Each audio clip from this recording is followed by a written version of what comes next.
Good afternoon, my lovely comrades. My name is Rudolf. Today I'm going to introduce myself to you. I'm going to tell stories about my childhood, school, and career. So please listen carefully in case your teacher will ask questions about me at school. My name is Rudolf Christian Karl Dizel. I was born in France, 18 March 1858. I was born in a family of leather craftsmen, but only few weeks after I was born, I was given away to a Vincennes farmer family because my family was very poor. But I only stayed there for 9 months. After that, I was returned to my family. When I was big enough, I had to work in my father's workshop and deliver leather goods to customers using a barrow. I attended a Protestant French school and soon became interested in social questions and technology.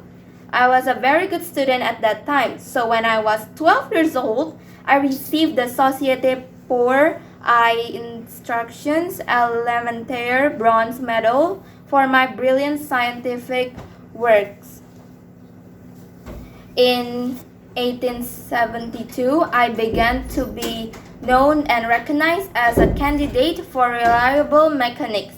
I finished my schooling at the government school as one of the best graduates, then went on the Bavarian Royal Polytechnic of Munich. In Munich, I made my many brilliant achievements, among others. In 1878, together with my professor, I succeeded in designing a blueprint for the steam engine with the highest efficiency ever. I also began to write several papers and publish them publicly.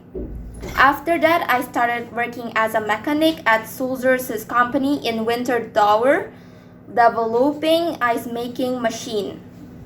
In 1880, I became the best graduate ever produced by the Munich Polytechnic Institute throughout its history until now.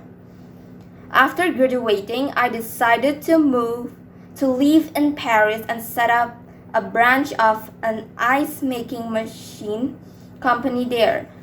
A year later, 1881, the company appointed me as director of the factory in Paris. This year, I met Heinrich Buss, director of the machinery for Augsburger, and we agreed to test and develop a clear ice machine system. That same year, I received my patent certificate for my inventions of producing Charis in a bottle. After few years, I have owned few ice factories in few countries. In 1887, the idea of machine that absorbs ammonia for medium-scale businesses began to materialize. It was at this time and I proved the theory of electromagnetic waves at an industrial engineering exhibition in Paris, showing off my ice making and refrigeration machines. I then gave a public lecture at an international congress on applied machines. I received a standing ovation and the Lindes company immediately offered me an employment contract based on Berlin since 1890. On August 10, 1893, I succeeded in realizing my dream, namely the creation of the world's first diesel engine. In the same year, my book entitled The Theory and Constructions of a Rational Heat Engine for Substitution of the Steam Engines and that today admitted combustion engines was published through the publisher Springer, Berlin. At the same time, I signed employment contracts with Augustus Berger, Krapp and Sulzer while publishing my next book, Nachträge for the Theory of the Diesel Engine.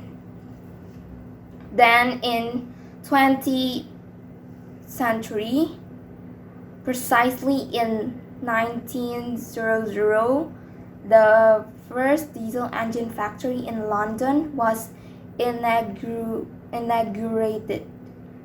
My demonstrations of the engine at the Paris Fair received special attention and won the Grand Prize in Munich 1901 because I was increasingly ill, and while I resting a lot, I wrote and published a new book entitled Solidarismus Menschen in 1903, which people say this book showed my basic attitude and view as a genius engineer who was cares about social and environmental issues.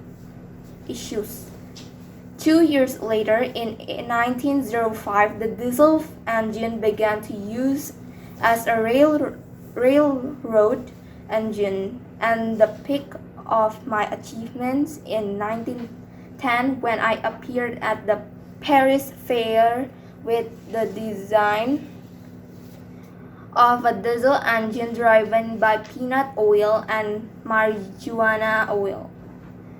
2 years later, 1912, when giving a speech receiving my patent for his new engine, Dinia recorded my most historic statement about the future of engines running on vegetable oil, now known as biodiesel. I said using vegetable oil as a fuel for now seems meaningless, but in time it will become important later, just like petroleum and coal-fired products today. That's all from my story. Hope you like it, and thank you for hearing.